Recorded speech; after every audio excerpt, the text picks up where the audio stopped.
cardiología, comparado con, bueno, considero que el más difícil era cardiología en su momento, pero reumatología es bastante bonito, es bastante bonito. Yo me acuerdo que roté en reumatología con la doctora de la Cruz en el Hospital 2 de Mayo y muy bonitas experiencias tengo de esa rotación. Fue bastante bonito la rotación de reumatología. Pero ¿cómo van ustedes, chicos? ¿Ya están más o menos al final? ¿Están en la semana? Bueno, estamos en la semana 16. Yo sí definitivamente ya acabé todas mis clases. Recién el día de ayer tuve un examen de terapéutica médica y ya terminé todos los exámenes. Van a ver que en cirugía 2 son un montón de exámenes. Un montón. Yo siempre en cada examen hago un post-it de mis claves y todos mis posts se han acumulado y tendré como, pucha, no sé cuántos.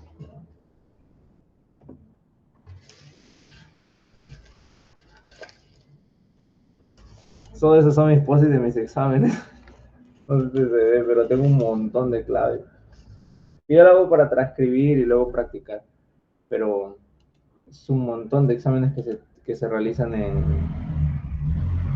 cirugía 2, mucho más que cirugía 1. Ya ver. ¿Qué tal, chicos? ¿Cómo se sienten en este último examen? Porque igual la rotación creo que dura 4 semanas. ¿Cómo la ven el examen? ¿Está difícil? ¿Está fácil? ¿Algunos puntos que se quieren que priorice?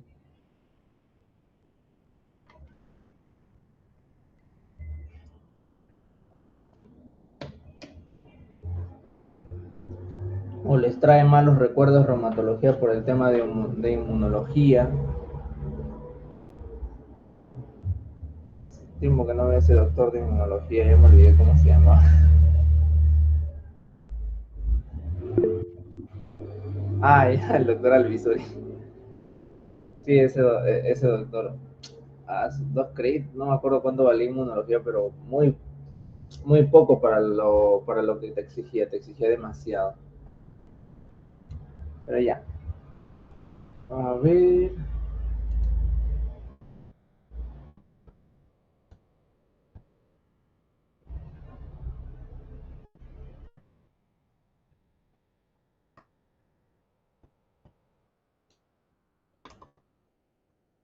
Mm, examen A, examen B, examen complementario. Bueno, ya que tenemos igual como viene siendo reumatología, vamos a ver qué tantos exámenes hacemos para que puedan aprovecharlos. Igual, cada examen, sobre todo medicina interna 1, cada examen tiene su patrón de cosas importantes que no tienes que olvidar de los temas, que nunca, bueno, hasta ahora en lo que yo he estudiado de medicina interna 1 no ha cambiado. Y eso va para neumo. Bueno, neumo cambió un poquito sobre el tema de eso de las dosis de los antituberculosos, que eso sí era nuevo. Nefrología no cambió mucho. Cardiología se ha enfocado un poquito más para las patologías de emergencia y así. Pero vamos a ver cómo va.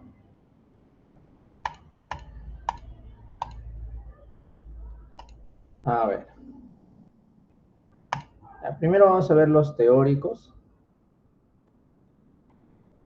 Esto lo cierro. Igual me comentan cualquier cosita si es que tienen alguna duda, alguna pregunta, ¿no? Vamos a ir revisando todos esos temas de forma progresiva. Vamos a tratar de entender cómo es la patología, porque lo ideal de medicina interna uno es que uno aprenda a dominar sobre el hecho de que estas se parecen un poquito más a las preguntas de STEP, viendo siendo por los temas largos o los casos clínicos extensos que tratan de darte algo específico para que tú sepas tratar, ¿no? Etcétera. Paciente mujer de 15 años, ¿no? Es bastante importante saber la edad del paciente en reumatología, claro que sí, ¿no? Como estamos viendo en factores inmunológicos, la predisposición, artritis reumatoide, lupus, un poquito más tarde AR, más frecuente en temprano en lupus. ¿no? Es importante, y sobre todo si es mujer, ¿no? Tenemos que tomar en cuenta esta referencia, ¿no? En reumatología. Tiene engrosamiento progresivo en piel y las manos. Ya con esto, de todas las patologías reumatológicas, las que frecuente, por decirlo de frente, la que te dan en latino, en el engrosamiento, también el que te pide generar la apertura de la boca, ¿no? Cara y tronco superior desde hace más de un año. Refiere episodios de cianosis, ¿no? También menciona por ahí algo que se denomina fenómeno de Raynaud, dolor en los dedos con la exposición al frío, ¿no? Dermatosis. En los últimos meses se ha presentado disnea progresiva como de medianos esfuerzos, ¿no? Y ustedes saben que la mayoría de estas patologías reumatológicas, como vieron en neumología, se hacen patrones restrictivos con disminución de la capacidad de DLCO, que es característica, de los EPID, ¿no? Enfermedad pulmonar intersticial difusa. Aparte que mencionan esclerodactilia, ¿no? Y una tomografía de alta resolución con patrón reticular en vidrio esmerilado bilateral, ¿no? No, obviamente se trata de una patología autoinmune con componente pulmonar, componente epitelial y tal cual lo que es la fisiopatología de la esclerosis sistémica, la esclerodermia, es el engrosamiento progresivo de la piel en las manos, ¿no? En la boca, en cualquier, sobre todo tronco, miembros superiores y cabeza. Es lo más importante, lo que tienen que recordar de esclerosis, ¿no? De una esclerodermia. Porque en neurología, en su siguiente ciclo, van a conocer algo que se conoce como esclerosis múltiple, ¿no? Que es otra patología completamente diferente a la esclerodermia, pero también tiene componente inmune, también porque lo tengan. ¿No? Entonces, aquí lo segundo que tenemos que tener en cuenta es saber diferenciar, ¿no? ¿Es esclerodermia limitada o es esclerodermia difusa? ¿No? Y en simples palabras, para diferenciar la esclerodermia limitada, que es los síntomas CREST, los famosos síntomas CREST, que ahí les voy a mencionar una imagen para que los recuerden. Y lo segundo es que para que sea difusa, tiene que tener componente sistémico. Tiene que tener mucho componente sistémico. Y también hay anticuerpos para limitada y para difusa, que eso es bastante importante, ¿no? Aquí te preguntan, es una clásica pregunta que siempre te preguntan, la principal causa de mortalidad. Y esta pregunta ha cambiado, sobre todo hace un año, ¿no? Porque antes, hace 5 años, ¿no? Por ahí, antes el compromiso pulmonar de muerte, la mortalidad era principalmente por el EPID. Ahora es por la falla cardíaca, ¿ya? Ahora es por la falla cardíaca. Recientemente ha sido por la falla cardíaca y esto quiero que lo tomen en cuenta, ¿no? Y vamos a ver como un recordaris sobre la esclerosis múltiple, ¿no? ¿Alguien se acuerda, por ejemplo, antes de que no sé si se ve por ahí, ay no, ya se vio. ¿Alguien se acuerda de los anticuerpos? Los anticuerpos de la esclerosis múltiple, digo, la esclerosis sistémica, perdón.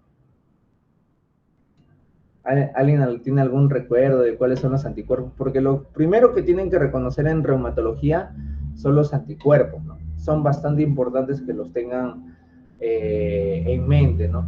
El ANA, ¿no? El factor reumatoideo, anti-CPP, el anti-HO, el anti-SMID, ¿no? El anti-DNA de doble cadena. Hay un montón de anticuerpos, el anti-MI, el SCA, el SCB.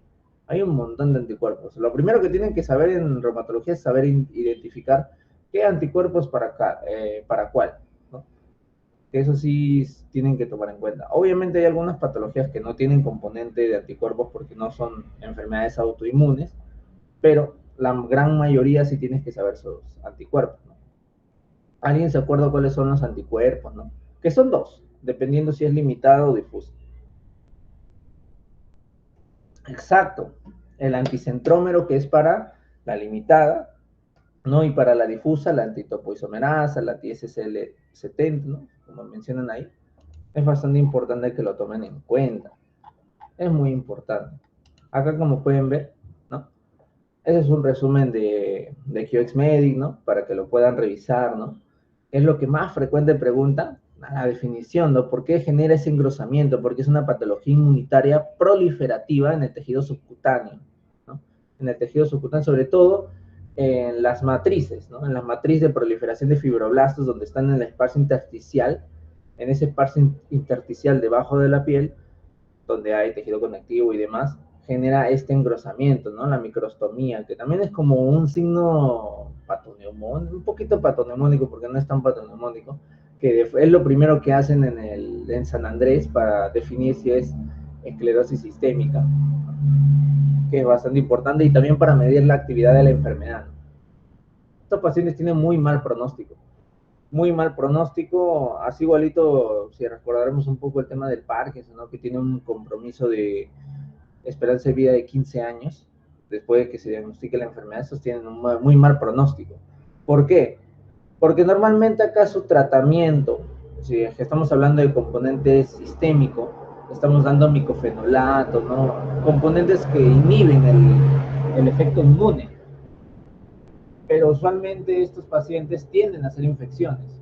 Son muy frecuentes que hagan infecciones. Por eso había mencionado que una de las causas frecuentes era que se morían era por el EPID, porque esto generaba infecciones y esto estaba entre el verso, ¿no? Tratar las infecciones o darle su tratamiento con micofenolato, ¿no? Y evitar que progrese. Por eso se morían. Características, ¿no? Ahora ya, para que tomen en cuenta, el compromiso cardíaco es de los más importantes de mortalidad. Y acá hay un resumen, ¿no? Otra cosita que quiero que se acuerden, chicos, aparte de los anticuerpos, ¿no? Aparte de los anticuerpos, es que en el examen práctico te pueden preguntar cuáles son los síntomas CREST. Eso me vino en mi examen personalmente, ¿no? Y ahí está la mnemotecnia, ¿no? Calcinosis, Raynaud, compromiso esofágico, esclerodactilia, telangiectasis. ¿Te pueden preguntar en tu examen práctico para que tú escribas los síntomas CREST? Sí, sí te puede venir, ¿ya? Así que esto tómelo en cuenta para sus preguntas de examen, ¿ya? De aquí otra cosa que te pueden preguntar, sobre todo es, o sea, ¿una hipertensión pulmonar es suficiente para definir que un paciente es difusa? No, porque también hay complicaciones en la limitada que también pueden generar hipertensión pulmonar, así que no es tan definitivo para decir que es difusa. Difusa ya componente pulmonar, ¿cómo se llama? Del corazón, componente renal, las crisis esclerodérmica renal, ¿no? Vas viendo múltiples complicaciones y ya puedes hacer la sospecha, que es una difusa. De acá otra cosa, no, también el tratamiento del fenómeno de Raynaud en nifedipino, que también es bastante importante incluso en el mal de altura, también como el uso de fármacos. Eso sí me acuerdo que habían preguntado. Y de acá nada más. Ya, pasamos a la siguiente pregunta. Mujer 28 años, y van a ver que la mayoría de las preguntas son así. Mujer de 28 años, siempre mujer. Quien presenta cuadro de poliartritis crónica de 2 meses de evolución. Cuando escuchamos poliartritis crónica y más la palabra de simétrica, ¿no? Simétrica, bastante sugestivo para artritis reumatoide.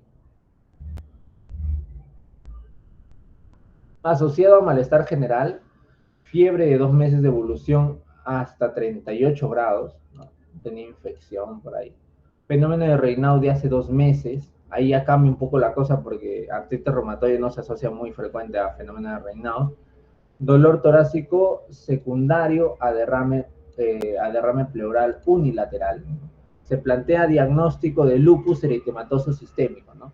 Poliartritis, y usualmente las que no tienen componente erosivo se asocian al lupus eritematoso sistémico, ¿no? Y también la artritis reumatoide y lupus también pueden generar derrame pleural como una de sus complicaciones. Así que, en este componente de lupus eritematoso sistémico, te pueden decir, ¿no?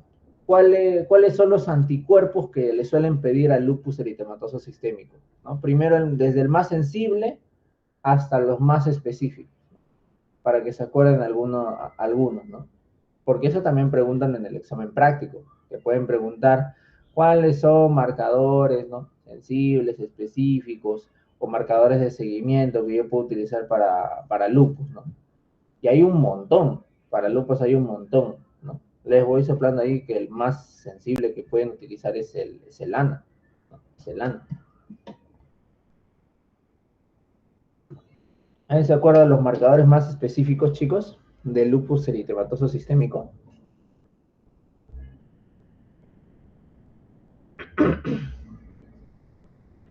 Claro, el más específico de todos es el anti-Smith, ¿no? Ya, segunda a la cabeza, pero también bastante importante, el anti-DNA de doble cadena.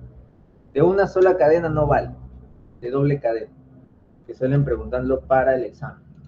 Pero igualmente, yo, obviamente que eso ya es al final para que yo establezca diagnóstico, ¿no? Aparte que en el lupus, recién el anti-DNA de doble cadena es sensible ante la visión de componente evolutivo recién en el cuarto estadio del lupus, así que muy probablemente lo vamos a ver en un estadio severo, no es lo primero que se tiene que pedir. ¿Qué otra cosa le puedo pedir?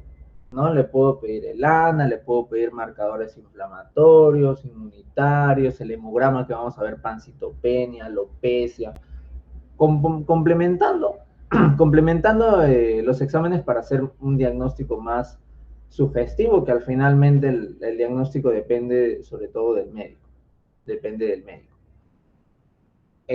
Hay ANA, hemograma, el BCG, proteína C reactiva, interconsulta neumología para descarte de tuberculosis, también es bastante importante porque tiene fiebre de 2 semanas de evolución, que es un tal cual, no es un patrón tal cual típico de un compromiso pulmonar, que usualmente es en la primera semana, que sea un subagudo, ya te hace sospecha de tuberculosis, y más en nuestro medio, porque siempre la tuberculosis es la gran simuladora que se tiene que descartar en la mayoría de patologías. Así que siempre cuando vean algo de interconsulta en neumología, puede ser válido si es que hay un compromiso pulmonar. Siempre es válido. A ver, hasta ahí, chicos, ¿alguna duda, alguna pregunta? ¿Todo claro? ¿Tienen alguna pregunta? Ah, cierto, digo, ahí vamos a ver el temita del lupus igual. ¿Todo claro? ¿Alguna pregunta, alguna duda? Perfecto, Camila. Gracias, Cherita. Ya, perfecto. Entonces vamos a continuar. Entonces, miren, chicos. Acá en lupus, también primero que hay varias presentaciones de lupus. Hay un anticuerpo que es el antihistonas, que es famoso de lupus-like. Hay algunos fármacos que te generan esto, ¿no? La isoniazida, sobre todo la isoniazida. Recuerden que la isoniazida es tratamiento antituberculoso de los cuatro tratamientos antituberculosos clásicos, ¿no? Isoniazida, rifampicina, piracinamida y etambutol, ¿no? Que son los cuatro más importantes. Isoniazida es un lupus-like. Importante porque dice tratamiento con lupus, empiezan a generar, ¿cómo se llama? Rash malar. Ah, pues estamos hablando de un lupus-like, ¿no? Características similares. ¿Qué otra cosa también importante que tenemos que ver? Acá, más abajo creo que está. Acá.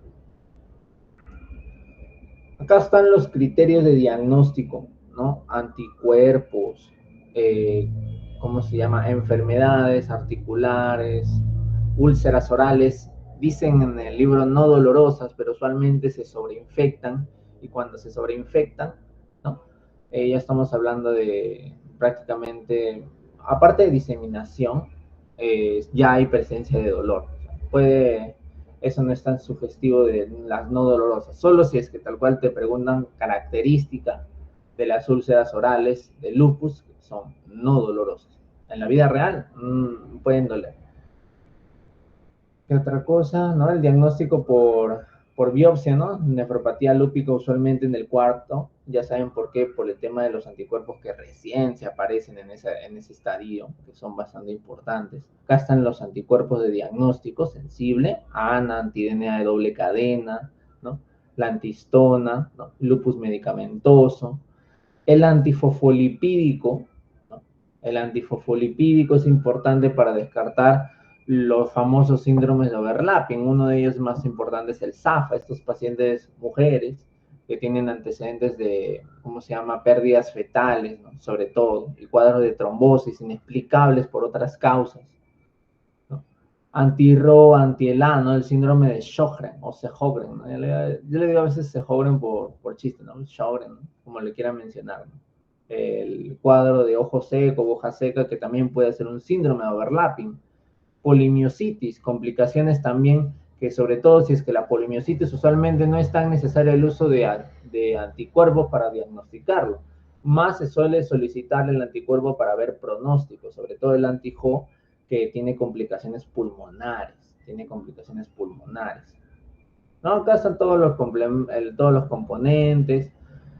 Ese es un cuadro interesante, hablar de lupus. En la gestación empeora, a diferencia de la artritis reumatoide que mejora, ¿no? Les habrán dicho por ahí algunos doctores que tienen esta característica importante, ¿no? Y el tratamiento, ¿no? El tratamiento que son prácticamente corticoides, inmunosupresores, ¿no? Dependiendo de la respuesta, se va a ir progresivamente al tratamiento. Incluso hay esquemas, ¿no? Hay esquemas acerca del tratamiento, iniciando con la parte base que es la hidroxicloroquina, ¿no?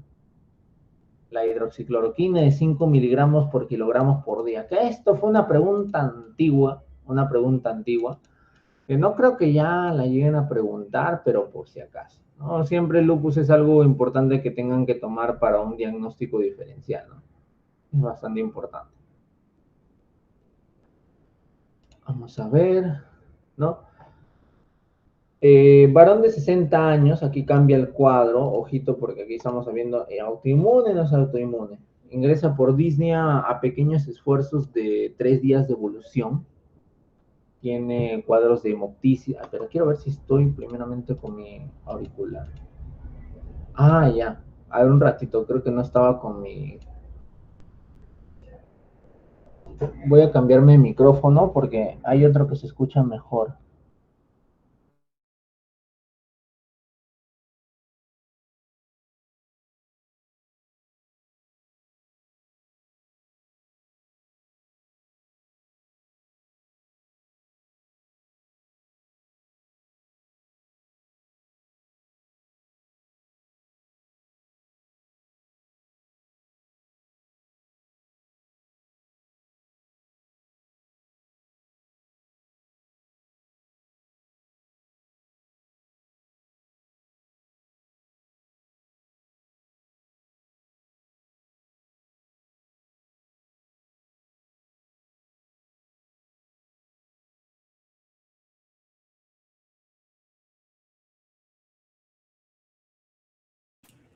Ya está.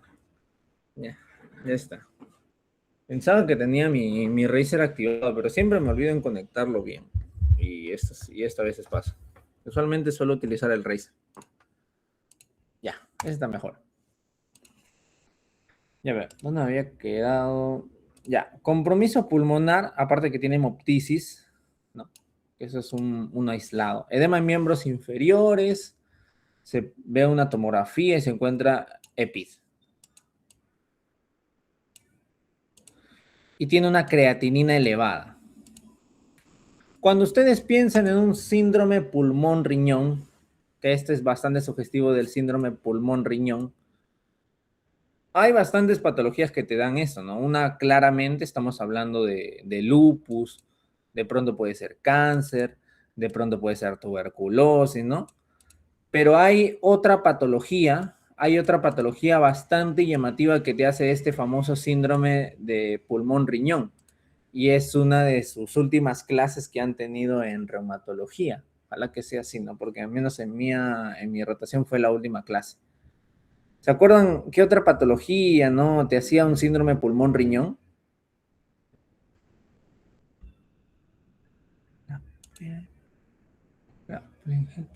Ah, ya, claro. La polangitis microscópica. Claro, las vasculitis de vaso pequeño, usualmente, esa era la palabra, ¿no? Las vasculitis de vaso pequeño te hacen patologías de síndrome de pulmón-riñón, ¿no? La poliangitis microscópica, la enfermedad de Wegener, ¿no? Chag-Strauss, ¿no? O ya mal denominadas por ese nombre, ahora es poliangitis granulomatosa y poliangitis granulomatosa eosinofílica, ¿no? Así lo terminan denominando, que son bastante importantes en el diagnóstico diferencial, ¿no? Está bien que eso lo tengan en cuenta, ¿sí? Sobre todo lo de vaso pequeño, ¿no? Lo de vaso pequeño que prácticamente cuando hablan de vaso pequeño siempre interviene el riñón. Mujeres de 35 años con diagnóstico de fibromialgia, ¿no? ¿Cuál sería una buena opción terapéutica? ¿No? Recuerdan de la fibromialgia, ¿no? Que es un diagnóstico de descarte, es una patología de un dolor multirregional en las partes del cuerpo, sobre todo asociados a mujeres con bajo perfil laboral, ¿no? Y asociado frecuentemente a los despidos, ¿no? Obviamente esto se trata de un componente inmune, pero es un componente inmune no periférico. No estamos hablando que es un componente inmune central que genera lo que se llama la famosa sensibilización central, que a nuestras neuronas del dolor, lo que están haciendo a largo plazo es disminuir su umbral de estímulo para que a cualquier toquecito ya le termina doliendo a la persona, ¿no? Y eso es un componente frecuentemente asociado al uso de opioides innecesariamente para el manejo del dolor. Y el tratamiento, ¿no? Valorar iniciar amitriptilina, ¿no? Valorar iniciar amitriptilina porque la dosis elevada de AINES no le va a servir de nada, porque el tratamiento es central, no localizado. Corticoides tampoco es bueno usar corticoides en ese tipo de enfermedad, ¿no? Analgésicos tipo paracetamol o tramadol pueden asociarlo, sí. Yo más me voy por esto porque es a largo plazo el uso de 3 a 6 meses de amitriptilina. Y los analgésicos, bueno, si es que pueden asociarlos, al menos el paracetamol está bien, pero el tramadol se tiene que evitar, porque ese ya es un opioide. A ver, tengo esta clase de fibromialgia. No, básicamente lo que van a preguntar, la prevalencia, cómo puedo definirlo, ¿no? Patología neurosensorial de dolor crónico generalizado, asociado a trastornos del sueño y deterioro cognitivo, tal cual pueden interpretarlo con eh, bajo, bajo porcentaje de aceptación al trabajo, ¿no? Y también el tema del deterioro del sueño, que es bastante importante incluso descartarlo a algunas patologías, sobre todo esta es más importante, que es la polimialgia reumática, que si recordarán está en un apartado de vasculitis de vaso grande, denominada células de Horton. Ahí, ya, esto lo pongo acá. Y ya. Vemos, dice, paciente varón hiperglucémico que habitualmente toma 300 miligramos de alopurinol al día, acude a consultas por poliartralgias inflamatorias, rigidez matutina desde hace 6 meses. No, esto ya obviamente se trata de una patología inflamatoria. Cuando ya hablo de una rigidez matutina persistente de más de 1 hora, pero dice 6 meses, un poquito más sugestiva. Al examen se evidencia sinovitis en codos, muñecas, metacarpofalángicas. En el laboratorio se evidencia factor reumatoideo elevado, anti-CPP más de los valores normales, 300, y en radiografía de manos se ven evidencias de osteopenia yuxtaarticular, ¿no? También pueden decir la parte erosiones marginales, que es más sugestivo de artritis reumatoide, ¿no? Y acá te dice, ¿qué actitud terapéutica es la más adecuada en este caso? ¿No? Les había mencionado, bueno, a mis alumnos en la clase de artritis reumatoide, tienen cuatro fármacos que solo selectivamente uno de ellos se pueden utilizar la hidroxicloroquina en caso de no respuesta. Pero, ¿cuál es el tratamiento de elección para artritis reumatoide, chicos? ¿Cuál es el tratamiento de elección de artritis reumatoide? Para verlos. Es bastante importante que lo sepan. Muchas veces los pacientes con artritis reumatoide en sus componentes agudos, ¿no? Vienen por dolor. Cuando yo le calmo el dolor, dice, ya me curé, ya me salvé. No. La cosa es tratarlos con prácticamente, ¿cómo se llama? Los inhibidores de conversión de la enfermedad. Que ahí vamos a ver. ¿Se acuerdan, chicos, cuál de todos es el más importante? El primero, bueno, no sé si tan barato sea, pero es de todos el más importante, ¿no? Claro, estamos hablando del metrotexato, no estamos hablando del metrotexato. Vamos a ver acá. Acá están los factores de riesgo, la predisposición, ¿no? Si es que escucharon la clase de la doctora de la Cruz asociado a componentes de infecciones, sobre todo de vía oral y, ¿cómo se llama? Vía digestiva, ¿no? La porfiromona gingivalis, que es predisposición en adultos mayores para el desarrollo de artritis reumatoide, tabaquismo, HLA-DR4, importante. Enfermedades deformativas, obviamente a largo plazo, si es que no se tratan de forma temprana. Y el tratamiento acá, como lo pueden ver, ahí son los fármacos, ¿no? Fármacos modificadores de la enfermedad, que el más importante es el metrotexate, ¿no?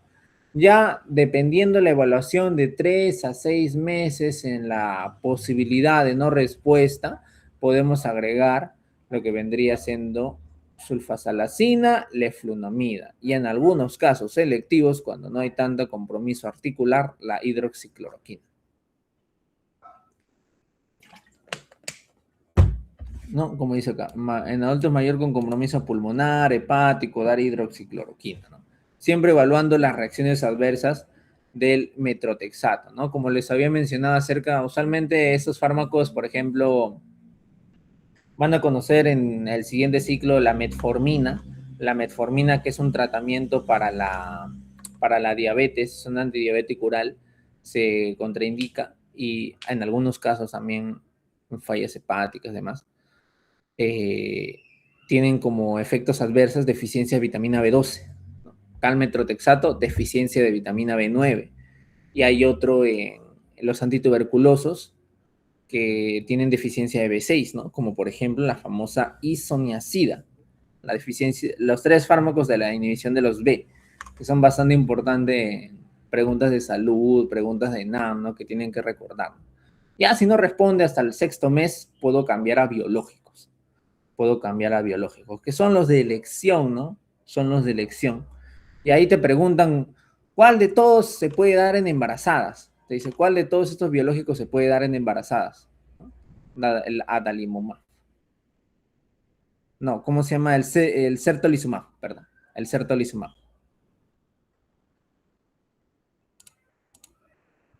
Obviamente ya en la pregunta, ¿no? De todos estos, imagino que no habrá habido respuesta en los primeros 3 meses, se habrá cambiado.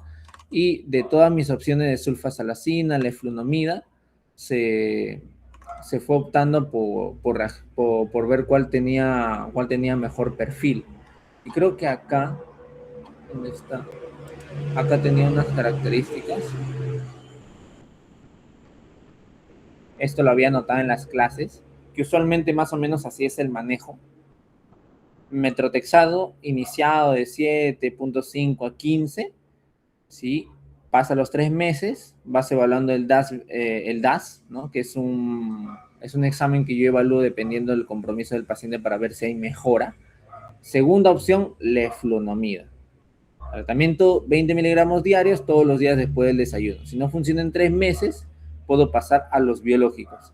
Y como alternativa le puedo agregar sulfasalazina, ¿no? Le puedo agregar esto de alternativa máximo puedes esperar hasta 6 meses de ahí de frente biológicos. Obviamente, de todos, el que más le voy a preferir dar, que es un paciente varón hiperglucémico, que también la mayoría de estos pacientes, por el tema de la edad, no se le puede agregar el tema de la polifarmacia. Primero voy a optar por leflunomida. ¿Y por qué leflunomida y no sulfalacina? También por el orden, pero la sulfasalacina, como ven ahí, es la posibilidad económica del paciente.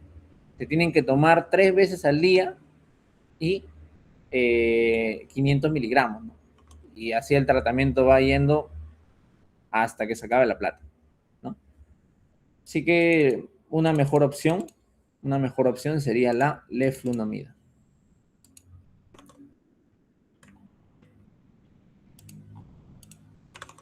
A ver. Ya, también, bueno, esa es característica clásica de reumatismo extraarticular, ¿no? Van a haber muchas patologías asociadas al síndrome de hombro doloroso, componente de manguito rotador. Me menciona cuáles son los 4: subescapular, supraespinoso, redondo menor, infraespinoso, y el más frecuente, el supraespinoso. Esa es una pregunta clásica de reumatismo extraarticular. ¿Y cómo yo me doy cuenta? Acá esta pregunta es bastante importante que la conozcan, porque cuando la vean, ¿no? Se van a ver un montón de cosas ahí. Arco doloroso, Near Hawkins. Aquí lo que trata de entender, hacerte entender la pregunta, es que hay patologías en el reumatismo extraarticular, que el tratamiento va a ser conservador por solo una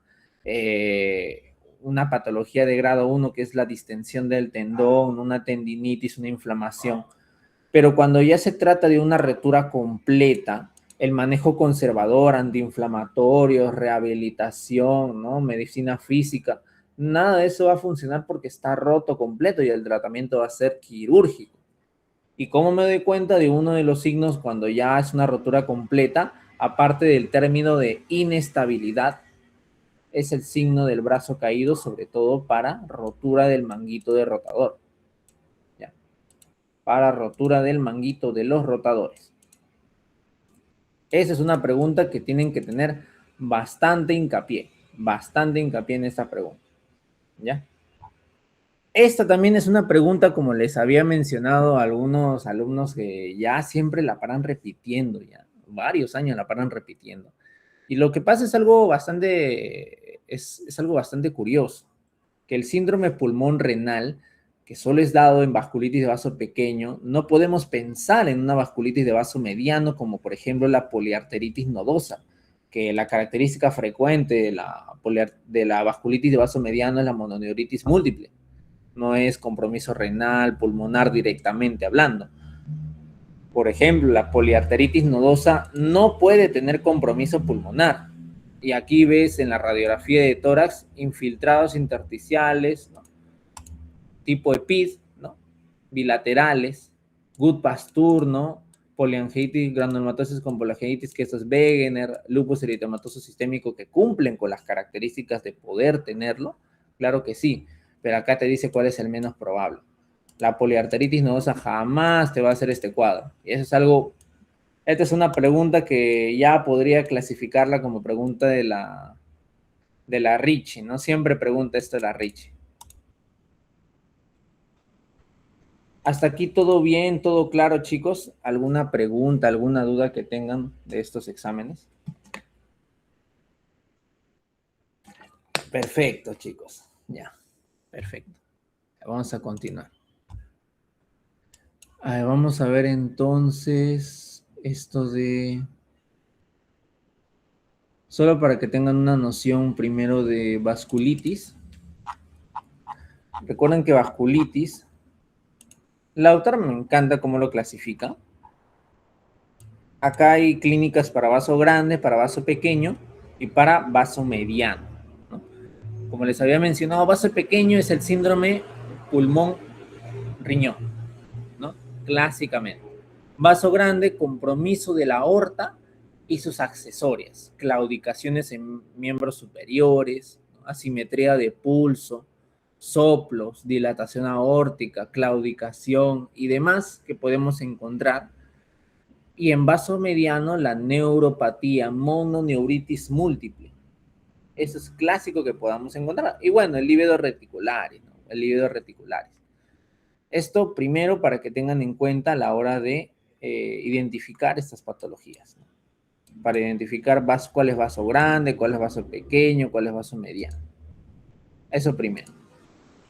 Y de ahí, de reumatismo extraarticular, quiero que se queden sobre todo con el manejo, ¿no? Tienen que recordar sobre todo las exploraciones de los 4 segmentos de los 4 músculos del síndrome de hombro doloroso, supraespinoso, infraespinoso, ¿no? ¿Cómo se llama? También incluido el espacio subacromial, que también es bastante importante con las evaluaciones, subescapular, y cuando se vuelve la patología quirúrgica, cuando es una rotura completa. Y hay otra patología más que usualmente es detectada con el arco doloroso ante la imposibilidad de que el paciente pueda elevar el brazo, ¿no?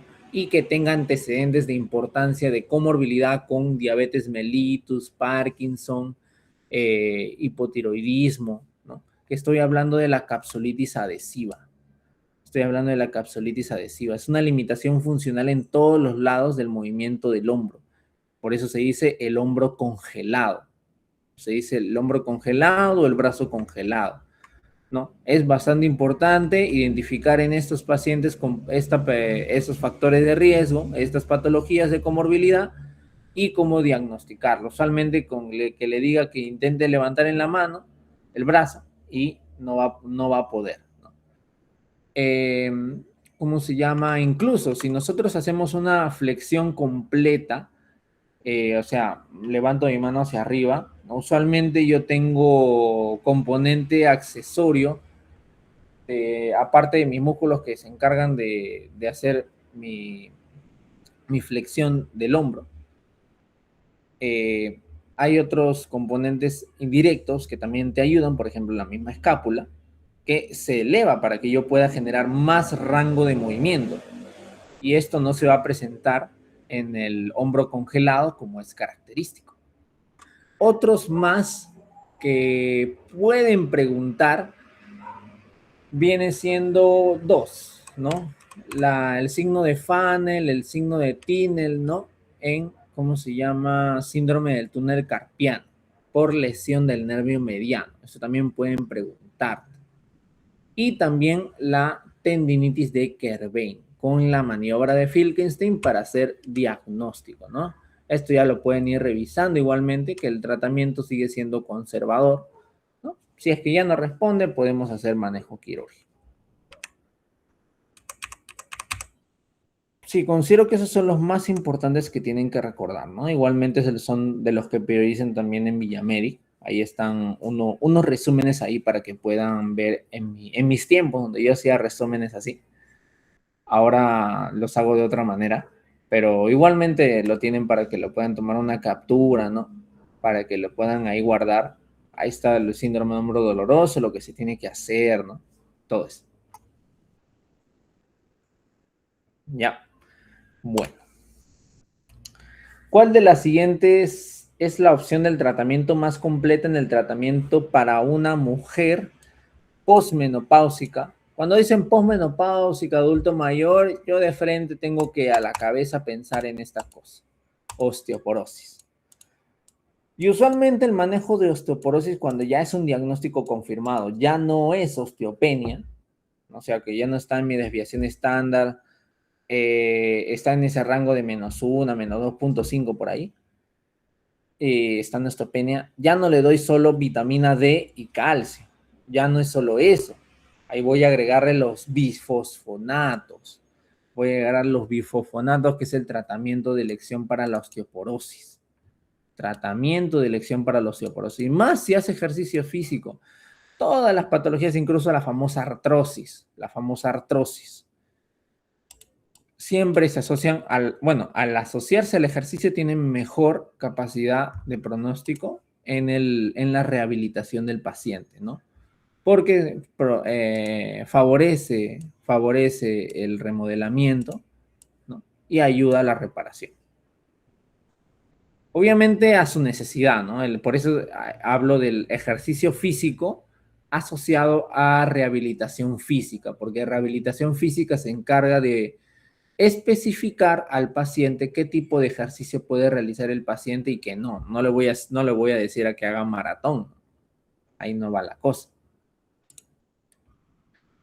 Y para aclarar esto de osteoporosis, vamos a ver acá un temita, ¿no? Esto lo hizo con la doctora de la Cruz, ¿no? Usualmente acá, como pueden ver ahí abajito, clasificación, ¿no? De los componentes. No, con mi celular. Acá está. Ahí está, que me llamen. Ya. Patologías primarias, sobre todo posmenopáusicas, adultos mayores, ¿no? Las desviaciones estándar que siempre preguntan en examen. Y te preguntan, ¿no? ¿La osteoporosis duele o no duele? No, no duele, chicos. Cuando ya es una fractura y sí reciente va a doler. Factores de riesgo que tengo que tomar en cuenta, el tratamiento calcio, vitamina D, usualmente profiláctico cuando estamos en rangos de osteopenia. Podemos empezar ¿cómo se llama? Con carbonato de calcio. Si es que no tolera, podemos pasar a citrato de calcio, pero eso no está en MINS, así que se lo tiene que comprar personalmente. Los farmacológicos directamente son los bifosfonatos. ¿Cuándo indicar denosumab? Que te pueden preguntar sobre todo cuando, primero, no te responde o quieres un efecto más rápido, que es el denosumab, ¿no? RC menos de 30, ¿no? Patologías renales, y no suspenderlo de inmediato porque eso te hace un efecto rebote. Y ¿cómo se llama? Este mapa mental, bueno, este mapa de manejo del paciente, que usualmente dependiendo del score, como ven acá, directamente si es que tiene un bajo riesgo del FRAX, que es un cálculo para ver la posibilidad de riesgo de fractura a los 10 años, tiene bajo riesgo, está en rangos de osteopenia, usualmente va a pasar a calcio y vitamina D. Pero ya cuando esto no es suficiente o incluso hay una fractura, no importa qué tanto, no, porque normalmente ya hay una fractura, ya tiene que pasar a mi tratamiento de bifosfonato si es que tiene factores de riesgo, sin necesidad de la densitometría ósea, sin necesidad, ¿no? Eso tómenlo en cuenta. No es directamente yo veo la densitometría ósea, doy tratamiento. Usualmente sí, pero en casos así con factores de riesgo, ya tiene fractura, paso al tratamiento inmediato, ¿no? Paso al tratamiento inmediato. Y eso era lo que quiero que tengan en cuenta. Sobre todo los rangos de la densitometría ósea, que son bastante importantes para hacer diagnóstico y tratamiento. Y acá están las posibilidades de tratamiento. No te pueden preguntar, no creo que te pregunten, pero ¿cómo se llama? En residentado médico te preguntan dónde inhibe el denosumab y dónde inhiben los bifosfonatos, ¿no? Ahí para que lo vean. Es por osteoporosis. Te dicen, mujer de 65 años, diagnóstico de osteoartrosis de manos, hace un mes presenta dolor de ambos tobillos sin tumefacción. Dolor de ambos tobillos sin tumefacción. Yo puedo pensar muchas patologías, pero tiene osteoartritis o osteoartrosis o artrosis de manos. Yo tengo que descartar sobre todo lo más frecuente, que también sea artrosis en zonas de peso, rodilla, pie, tobillo, ¿no? Que esté generando un cuadro de artrosis. Y siempre las imágenes son bilaterales, siempre son bilaterales para hacer comparaciones. Para cualquier componente artritis reumatoide, ¿no? Siempre es un bilateral. Eso también para que tengan en cuenta. Directamente no le voy a pedir anticuerpos, no le voy a pedir a factor reumatoideo, ANA, ¿no? Por el tema del dinero, ¿no? Y solo tiene un cuadro de osteoartrosis, ¿no? No tiene factores de riesgo directamente hablando. Punción articular o tal cual, la punción articular solo lo pido de emergencia para descartar la artritis séptica, que es lo que es más importante que tienen que recordar, ¿no? Radiografía de tobillos pensando que es parte de la osteoartritis primaria, ¿no? Y ecografía de partes blandas de tobillo pensando que no es una osteoartritis, ¿no? ¿Qué es lo que pasa? Si es que yo pido radiografía, yo solo estoy viendo el hueso. Voy a ver osteoartritis, sí, pero no voy a ver lo demás, a lo que me refiero con síndrome o patología extraarticular. Yo voy a pedir una ecografía porque es mucho mejor de ver en este paciente que capaz se hizo un esguince, y yo le estoy tomando una radiografía para bilateral para ver posible artrosis y ya lo dejo al paciente. No, no tienes nada, lo derivo a otro lado. O bueno, le digo que lo saco de alta. No. Primero tengo que descartar lo más frecuente. El reumatismo extraarticular, ecografía de partes blandas para diferenciar que no sea ningún reumatismo extraarticular y ya pueda priorizar la osteoartritis o la osteoartrosis propiamente dicha. ¿No? Eso es bastante más frecuente que se haga, ¿no? Siempre prioritario por frecuencia de patología, reumatismo extraarticular. Y hablando de osteoartrosis, lo que te preguntan de osteoartrosis son las definiciones radiológicas, pinzamiento, osteofitos, esclerosis subcondral, ¿no? Para que tú hagas la sospecha diagnóstica. ¿Cuál es el tratamiento? AINES, ejercicio, ¿cómo se llama? Corticoides, a veces, ¿cómo se llama? Incluso los ISADOAS, ¿no? La colágeno y todo eso. Es dependiendo, ¿no? Dependiendo. En algunos prueba alta eficacia y en otros no. O sea, puede funcionar como no puede funcionar. Hay factores de riesgo como ¿cómo se llama? La posición valgo en varo, ¿no? Que también tienen que recordar. Y acá nada más. Yo pensaba que tenía acá. ¿No? Tómenle una captura a esto para que vean las características, los nudos de Heberden, de Bouchard, ¿no? Y recordar que esto tiene un pronóstico. Ya cuando tienes grado 4, cuando es anquilosis, hay fusión en esa articulación, desaparece la articulación, el tratamiento quirúrgico ya. Dependiendo de la progresión, puede ser médico o quirúrgico. Esto para que lo tomen en cuenta.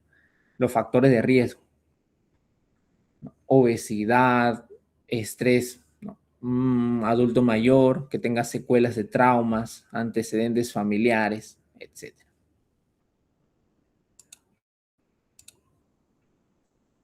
Muy bien, ya al menos estamos a la mitad. Dice, paciente 60 años, procedente de Huaraz, refiere 6 meses de edema violáceo en párpados. Que desapareció luego de automedicarse prednisona. Hace 4 meses dificultad progresiva para subir escaleras y peinarse. Esto es bastante sugestivo de una enfermedad. ¿Se acuerdan qué patología te da dificultad progresiva para subir escaleras y peinarse? ¿No? Y aparte te da, mira, dificultad para la deglución. Acá hay un cuadro de tres enfermedades que usualmente yo siempre pongo en este cuadro. Imposibilidad de realizar tus actividades diarias por dolor, y tienen aquí ya te agrega un poco más que ya te dice que es otra cosa. Pero usualmente por estas cosas tienen que descartar polimialgia reumática. Segundo, polimiositis. Y tercero, esclerodermia. ¿Ya? De esos tres, porque también tiene dificultad la deglución. Recuerda los síntomas de CREST, que son parte de la patología, pueden asociar. Pero ya cuando es más sugestivo esto de la dificultad progresiva y el edema violáceo en párpados, más frecuentemente, porque esto ya no te hace la esclerodermia, es más frecuente de polimiositis. Incluso yendo un poco para dermatomiositis, que recuerdan que tiene características dermatológicas, ¿no? Las pápulas de Gottron, ¿no? Como quieran mencionar. Extraído de emergencia y marque la alternativa correcta. Estudio de neoplasia oculta, como le dije, simuladores, tuberculosis, pueden estar en el cuadro, se tienen que descartar, claro que sí, porque no es una patología frecuente. Debe solicitarte estudio electromiográfico, estudiografía, parte del diagnóstico, ¿no? biopsia muscular para ver si hay infiltrado de linfocitos TCD8, TCD4, ¿no? Importante. Todas. La entesitis, definición de entesitis, ¿no? La espondiloartritis seronegativas asociado a la psoriasis, la anquiliana, ¿no? Que esto puede ser en el práctico como en el teórico. En mi caso me vino en el práctico para definirlo. El uso de anticoagulantes orales en SAF, mencione, es correcto su uso en pacientes triple positivos, en eventos trombóticos recurrentes, cuando hay un primer evento trombótico y la microangiopatía trombótica. Los anticoagulantes orales, ya podemos empezar con el primer evento trombótico, y esto está creo que en la PPT, acá. Te mencionan dos situaciones, ¿no? Si es que estamos con compromiso trombótico o compromiso obstétrico. Si es compromiso obstétrico, el tratamiento va a depender si está embarazada o no, ¿no? Si es que está embarazada y ya presentó evento trombótico, ¿no? Yo le voy a considerar durante el embarazo heparina de bajo peso molecular, pero ni bien termina el embarazo le doy warfarina. Si no ha presentado evento trombótico, yo continúo con la heparina de bajo peso molecular, ¿no? Porque de elección es más dar warfarina, ¿no? Si es que ya tiene evento trombótico, yo voy a continuar, porque como ven acá el tratamiento, considerar ACO, usar warfarina, dependiendo de la situación, si está hospitalización o va a ser ambulatorio, ¿no? Pero puedo considerarlo en el primer evento trombótico. Eso es correcto. No voy a esperar a que tenga más severidad para no darle, ¿no? Es contradictorio. Otra cosa que tengan que recordar del síndrome antifosfolipídico son los anticuerpos, ¿no? ¿Cómo se llama? La antibeta 2000 glicoproteína, el anticoagulante lúpico, y había otro que me estoy olvidando, ¿no? Que es la anticardiolipina. La anticardiolipina. Son esos tres los más importantes para que puedas hacer diagnóstico. Acá hay unos criterios clínicos que te pueden venir, ¿no? Te pueden venir sobre todo el tema de los abortos, el parto prematuro, para hacer la sospecha, claro que sí. Esto te pueden preguntar. Eso sí, tú una capturita por ahí le toman y ya está. ¿Qué otra cosa? Y acá nada más. A ver, mujer, 45 años, insuficiencia renal crónica terminal en hemodiálisis, o sea, ya está estadio 5, en espera de trasplante renal probablemente. Tiene lumbalgia progresiva.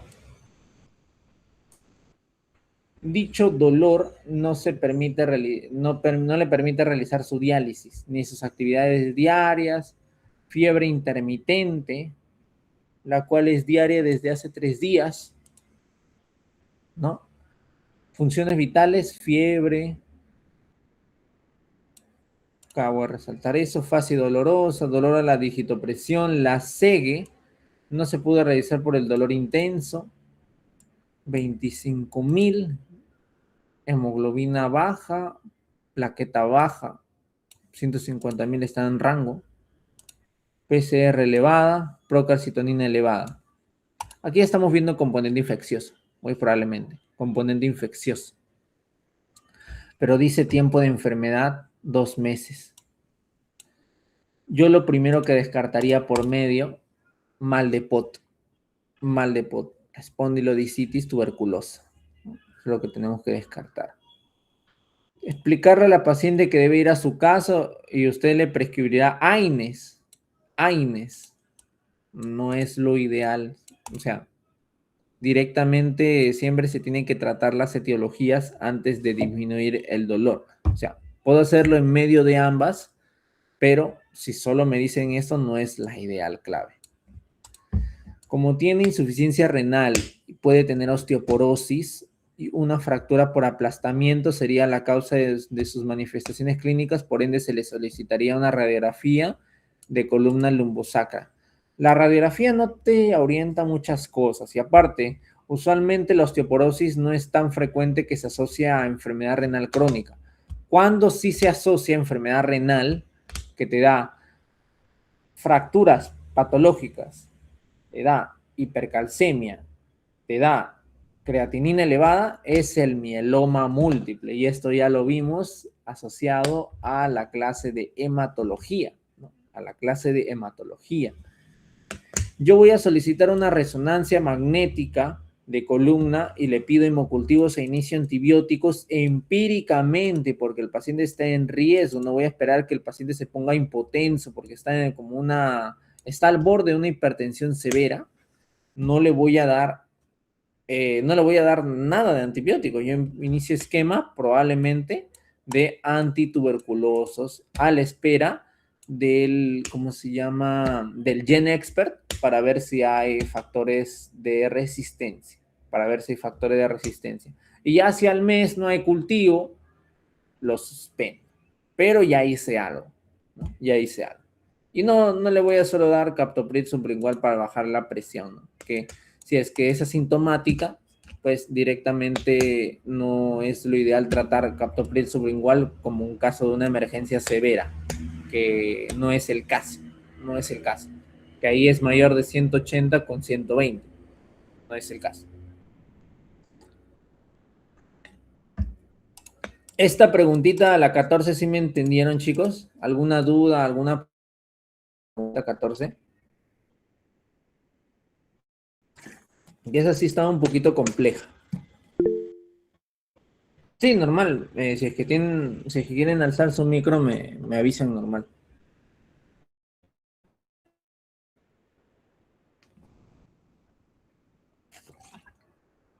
A ver. Bueno, creo que hubo una equivocación entonces. Ya, continuamos. En relación con el manejo de artritis infecciosa, marque la alternativa correcta. La artrocentesis es necesaria para valorar la respuesta al tratamiento. Es para diagnosticarlo, más que para valorar la respuesta al tratamiento. La tuberculosis articular produce líquido purulento. Purulento son para las bacterias agudas.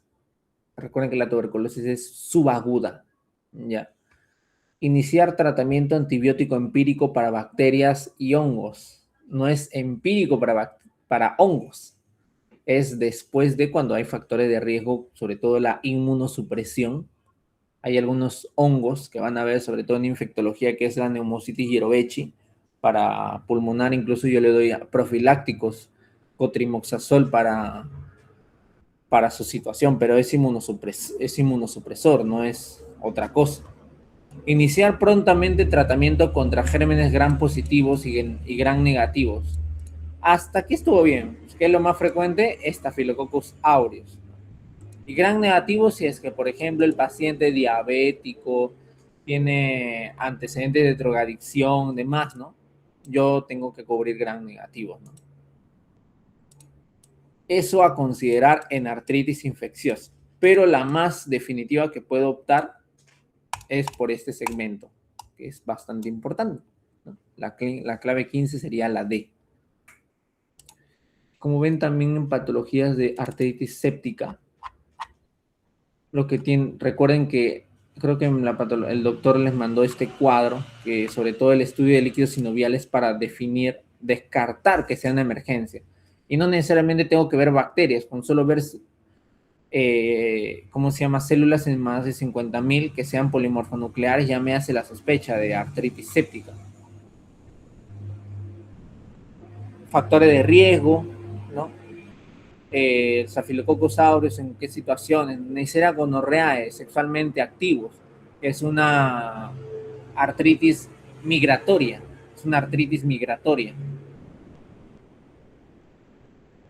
Y el procedimiento de la artrocentesis, eso si quieren le toman una captura, ¿no? Normal, ahí el tratamiento para que vean, ¿no? Siempre cuando, o sea, es estafilococo meticilino sensible, puedo optar con oxacilina, ¿no? La cefazolina, ¿no?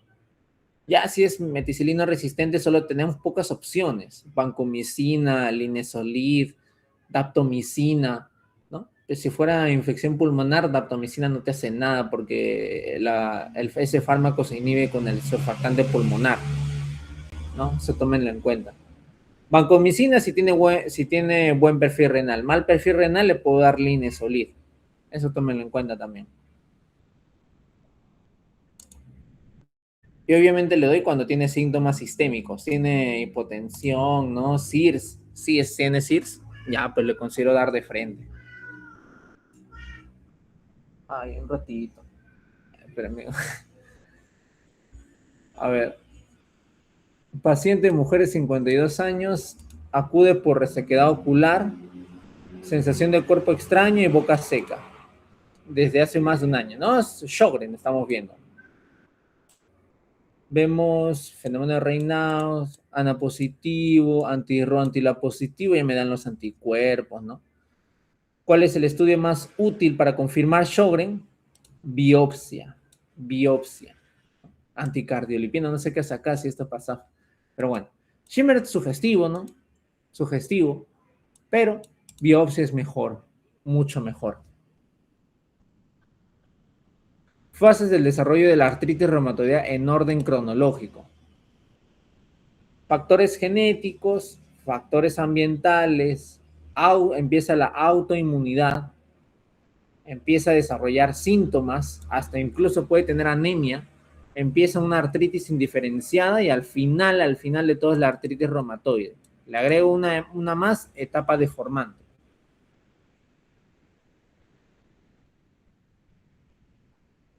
Porque primero siempre tiene que iniciar la autoinmunidad antes de una artritis, porque tal cual es la fisiopatología.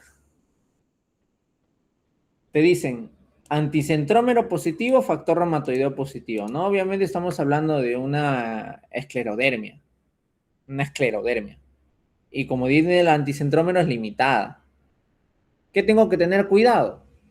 Patología cardíaca. Quiero ver si es difusa. Capaz se complica una tomografía de tórax para ver el EPID, ¿no? Si estoy seguro ya, capaz es limitada, pero siempre se hacen los estudios para descarte si hay una complicación, ¿no? Así funciona el médico internista. El médico internista, es limitado por el anticuerpo, no le vamos a hacer exámenes más. No, no es así. Tengo que confirmar siempre, ¿no? Marque la alternativa correcta. Diagnóstico probable es artritis reumatoide. No, con esto está en la clave. Diagnóstico probable es esclerodermia difusa. No, eso tampoco. Es limitada por sospecha. Probable es una enfermedad mixta de tejido conectivo. No me da. Para tejido conectivo, primero hay un anticuerpo específico para la mixta. No, ese sí no me acuerdo cuál era, pero tiene que tener aparte la clínica múltiple, ¿no? Pareciéndose a lupus, pareciéndose a esclerodermia, etc. Dice, mujer, 65 años, cefaleas, claudicaciones, rigidez de la cintura escapular, ¿no? Obviamente ahí me está hablando de la polimialgia reumática asociada a la vasculitis de vaso grande, ¿no? Células de Horton, ¿no? Células gigantes. Complicaciones, claro, amaurosis fugax. Al menos hizo neuritis isquémica, porque también emergencias reumatológicas que haga amaurosis fugax. Pérdida de la visión completa. Marque la clave, la alternativa correcta. Es necesaria la realización de biopsia temporal, por lo que el tratamiento debe ser diferido para su realización. No es necesario, ¿no? Si yo cuando veo este cuadro ya estoy haciendo un cuadro sugestivo, no es tan necesario o obligatorio la biopsia para que ya empiece un tratamiento. Por presentar polimialgia reumática asociada, la paciente debe iniciar tratamiento con prednisona 15 miligramos por decilitro. Eso es bastante importante, porque viene un examen sobre todo el tratamiento de la polimialgia reumática. Esto creo que estaba por acá. A ver, esto no me acuerdo dónde estaba directamente.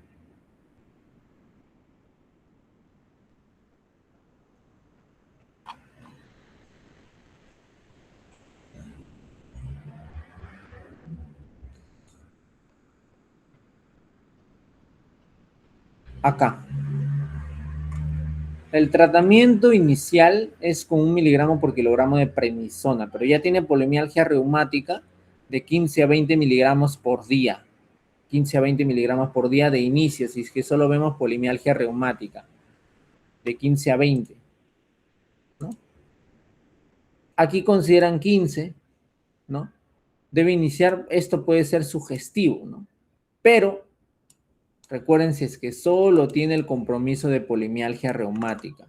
Ya si es que tiene las de células gigantes, ya voy a hacer la inducción de prednisona directamente de 1 miligramo por kilogramo por día, cuando ya tiene la patología. Y sí tiene cefalea bitemporal intensa, claudicación mandibular, hubiera sido lo ideal, pero ya tiene compromiso obviamente de la arteria temporal, ¿no? Y ya incluso la arteria oftálmica y empezó a comprimir más su patología.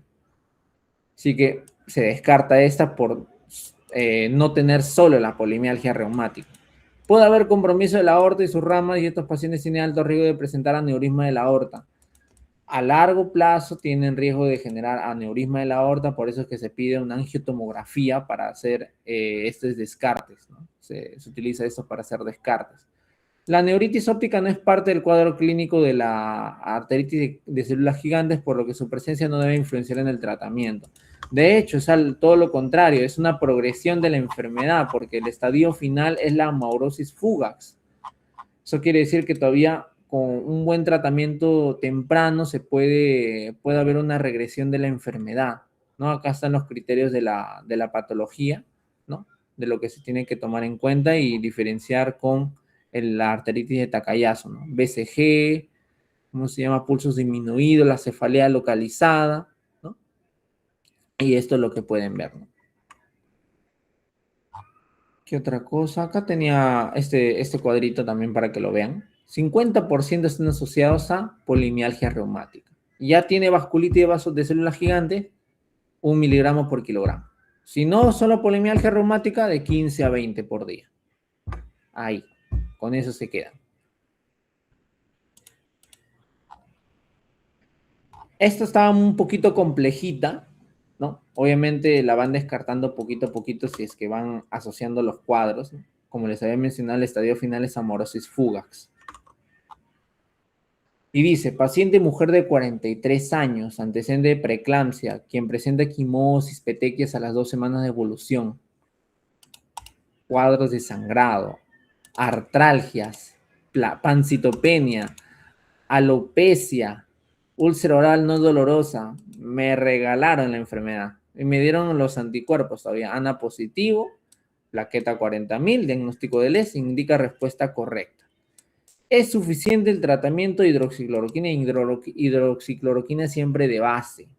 Es siempre de base. Si recordarán, el tratamiento siempre es de base, siempre se le agrega algo.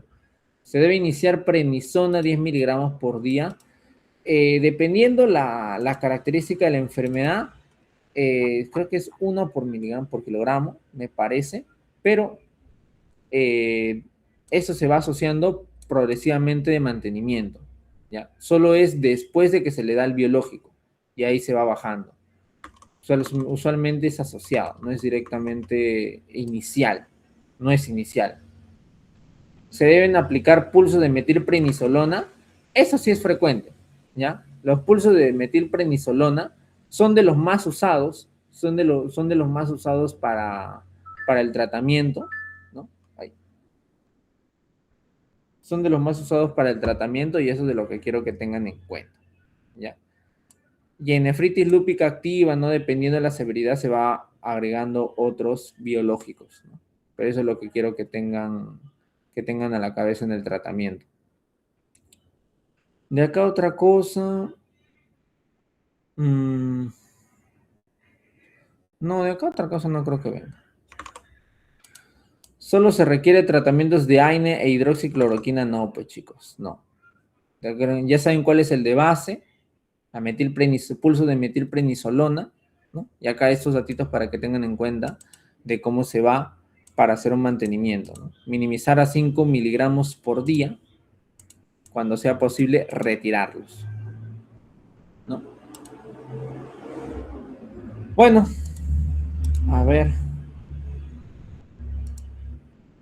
Esto lo voy a... lo voy a guardar. Esto lo voy a poner acá.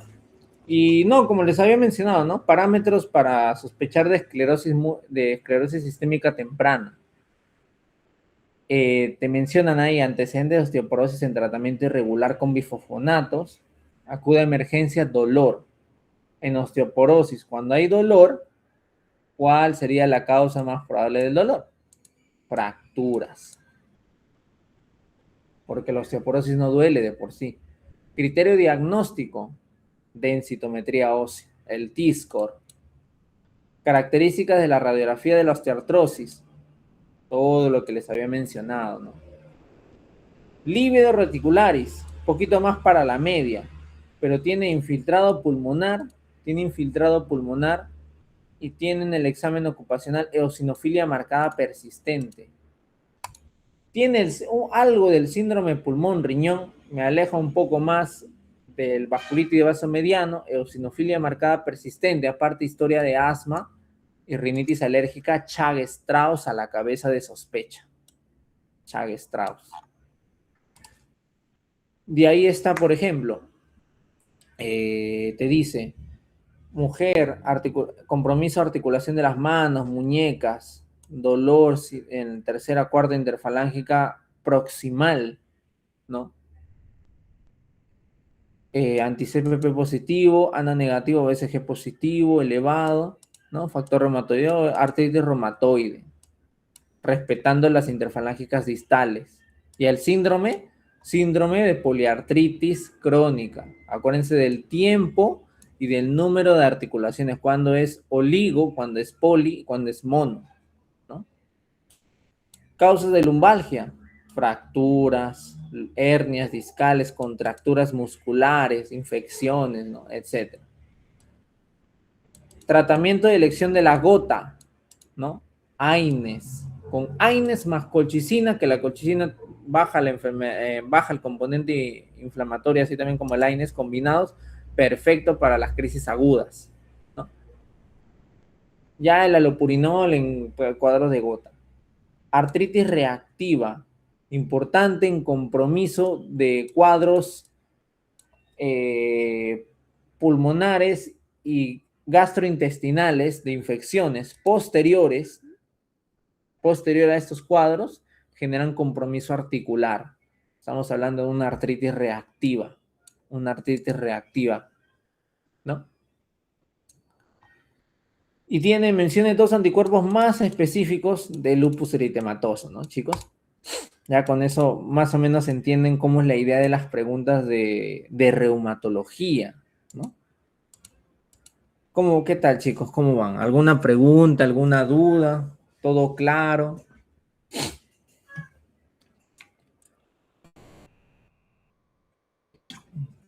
¿Qué tal les parece ahora el examen de reumatología? ¿Más complicado, sencillo? Es uno de los exámenes que sí pueden aprovechar para subir nota y llegar a un 20, ¿no? Con eso sí, aparte que medicina interna 1, son de los segmentos que sí se sube buen promedio. Ya el siguiente que se sube promedio es cirugía 2. Cirugía 2 se sube bastante promedio. Y bueno, chicos, también agregar, ¿no? Como parte de estos repasitos que hemos visto en todos los segmentos de medicina interna, ¿no? También informarles, ¿no? Que igualmente estamos aperturando la cuarta edición de Medical Step, esta vez considerando las clases semipresenciales, ¿no? Las clases semipresenciales que vamos a tener en el Hospital 2 de Mayo, ¿no? Esto poco a poco voy a ir coordinándolo. No solamente en verano siempre hago clases semipresenciales, haciendo como práctica lo aprendido asociado a terapéutica médica para que puedan identificar pacientes, diagnósticos y ya más orientado cómo tratarlos, asociado manejo agudo, manejo crónico, ¿no? Estabilización del paciente, ¿no? Y con los mismos beneficios que ya iban arrancando la mayoría de los alumnos presentes dentro de la academia, ¿no? Este curso de verano va a tener un total de 10 semanas, ¿no? dependiendo si es medicina 1 o medicina interna 2, todos son incluidos con clases accesorias de terapéutica médica, que esto lo van a ver en su 10º ciclo, que les va a ser bastante importante que lo tomen en cuenta, porque terapéutica médica es uno de los cursos que son bastante importantes para la introducción al internado y ya sepan cómo manejar el tratamiento de los pacientes, ¿no? Igual más adelante estaré colgando información que otra dentro de la plataforma del grupo de cirugía y medicina interna, pero algunos precios oficiales para ustedes que están ingresando a Medicina Interna 2, acá se los voy colgando, ¿no? Y igualmente también se va a hacer un sorteo de becas de la academia el día 27 de diciembre a las 4 p.m., ¿no? Así que pueden estar atentos, chicos, más o menos a esas fechas. Igual lo voy a pedir que me ayude alguno de sus compañeros para que podamos colgarlo en su promoción y vamos a ver cuántos van a estar interesados en la academia, ¿no? Y eso como agregado que quería mencionarles, ¿no? Va a ser una modalidad bastante interesante, igualmente que siempre se hace en verano. Es bastante importante que este apartado del manejo de medicamentos, antibióticos, etcétera, siempre sea con algo de presencialidad, por el tema de ejemplos con pacientes y demás. Ahí siempre me ha encantado rotar en el Hospital 2 de Mayo por el doctor Castro, ¿no? El doctor Castro, el doctor Patrón, que siempre son mis docentes favoritos, que me orientaban desde mis primeros ciclos cómo adentrarme más a profundidad en el manejo, tal cual, el manejo profesional de ser médico, ¿no? Y esto siempre he querido transmitirlo en mis alumnos a lo largo de todas las semanas que hemos tenido. Y ahora que es verano, son más semanas incluso y se pueden hacer muchas cosas dinámicas. Bueno, nada más que decirles, chicos. Igualmente, si es que tienen alguna duda, alguna pregunta con respecto a reumatología, me la hacen saber. Cualquier cosita que tengan duda, al menos a lo largo de este examen, ¿no? Si es que tienen una duda a largo plazo, me preguntan. Y ya igualmente nos estamos viendo, igual si es que está la posibilidad de hacer repasos el siguiente ciclo, que igualmente lo voy a ir viendo. Bueno, muchas gracias, chicos, por estar presentes en estas cinco rotaciones de repasos de Medicina Interna 1. Espero que les haya gustado, ¿no? Espero que les haya servido para que practiquen en sus exámenes, ¿no? Para que vayan mejorando cada uno para ser mejores profesionales, ¿no? Para hacer diagnósticos diferenciales y demás. Y traté de hacerlo bastante dinámico para que puedan ustedes realmente aplicarlo en sus exámenes.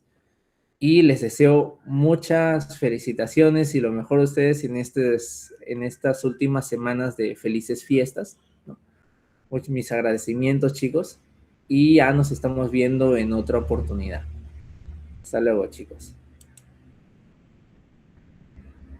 Muchas gracias, Nicole, muchas gracias, Camila, ¿no?